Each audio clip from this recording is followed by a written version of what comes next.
ये कहानी है शीतल नाम की एक लड़की की, जो कि देखने में बहुत ही खूबसूरत थी।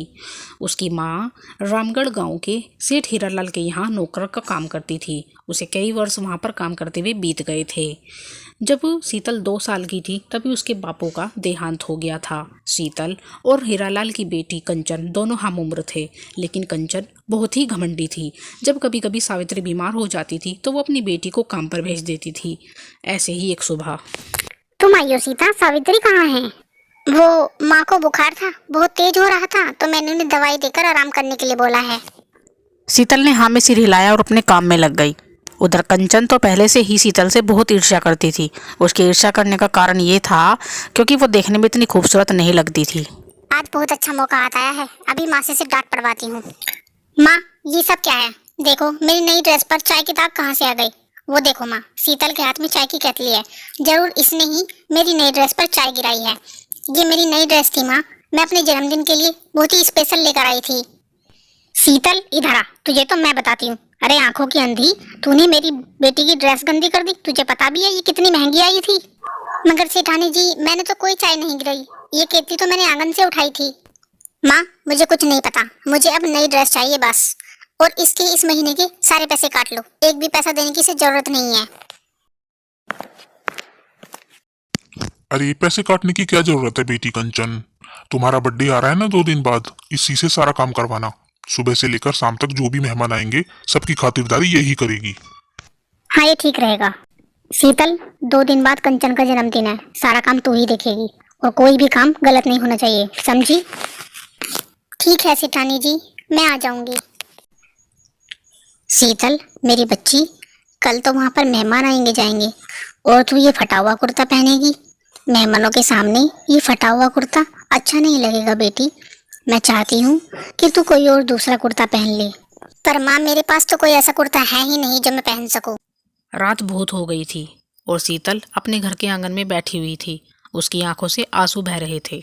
तभी उसकी नज़र एक तितली पर जाती है, जो कि झाड़ियों में उलझी हुई थी और अपने आप को छुड़ाने की कोशिश कर रही थी। शीतल उसके पास जाती है और बहुत आराम से उस झाड़ी को हटाकर तितली को आज़ाद कर देती है। तुम बहुत अच्छी हो, बहुत ही अच्छी हो। तुमने मेरे पंखों को बचा लिया। मेरे पंखों में बहुत ही दर्द हो रहा था। मैं देख रही थी तुम वहाँ पर बैठकर रो रही थी, लेकिन मैं तुम्हारे पास नहीं आ पाई क्योंकि मेरे पंख फंसे हुए थे। तुम इतना परेशान क्यों हो? मुझे बताओ, तुम इतनी उदास क्यों हो? उदास मन होते हुए भी तुमने मेरे पर ध्यान दिया, इसीलिए मैं बहुत खुश हूँ। बताओ, तुम्हें क्या चाहिए? कल सेठानी की बेटी कंचन का जन्मदिन है और मेरे पास पहनने के लिए एक भी कुर्ता नहीं है, इसीलिए मैं उदास हूँ। बस इतनी सी बात? मैं तुम्हारे लिए अभी फूलों का कुर्ता तैयार करती हूँ, तुम उसे पहन कर जाना, तुम बहुत सुंदर लगोगी। अभी रुको।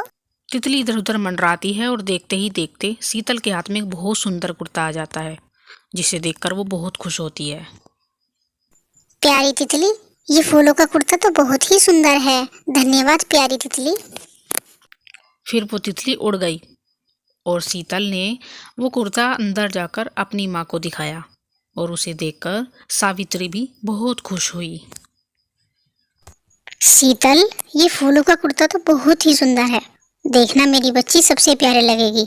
अब तुम्हें जाना चाहिए, वरना सेठानी गुस्सा करेगी। ठीक है माँ, तुम आराम करो। Thank you so much. तुम्हें नहीं पता तुमने यहाँ आकर मुझे कितनी बड़ी खुशी दी है। अभी रुको, मैं तुम्हारे लिए कोल्ड ड्रिंक मंगवाती हूँ। शीतल, यहाँ आना। शीतल कोल्ड ड्रिंक लेकर आती है। कंचन को पता था कि राहुल का ध्यान उसी पर है, इसीलिए कंचन बहुत ही चालाकी से अपना पैर शीतल के पैर में अड़ा देती है, जिससे शीतल गिर जाती है और कोल्ड ड्रिंक कंचन के ऊपर गिर जाती है। लेकिन कंचन नहीं जानती थी कि पहले से ही राहुल सब कुछ देख रहा था। शीतल वहाँ से रोते हुए चली जाती है, लेकिन तभी राहुल भी वहाँ से पार्टी छोड़कर जाने लगता है। क्या हुआ राहुल, तुम कहाँ जा रहे हो? अभी तो केक काटना बाकी है। मैं वहाँ बिल्कुल नहीं रुक सकता जहाँ किसी निर्दोष का अपमान हुआ हो। मैं तुम्हें देख रहा था, तुमने जानबूझकर शीतल को टांग अड़ाकर गिराया था। आज के बाद तुम्हारा और मेरा कोई वास्ता नहीं है। राहुल वहाँ से चला जाता है। फिर 2 दिन तक सावित्री और शीतल काम पर नहीं आते। फिर 2 दिन बाद शीतल एक दिन उदास बैठी हुई थी, तभी राहुल अपने मम्मी पापा को लेकर घर पर आता है। जी मैं शीतल को पसंद करता हूँ और मैं शीतल से शादी करना चाहता हूँ, इसीलिए मैं अपने मम्मी पापा के साथ आया हूँ। बिल्कुल बहन जी, राहुल ने जैसा शीतल के बारे में बताया था बिल्कुल वैसी ही है।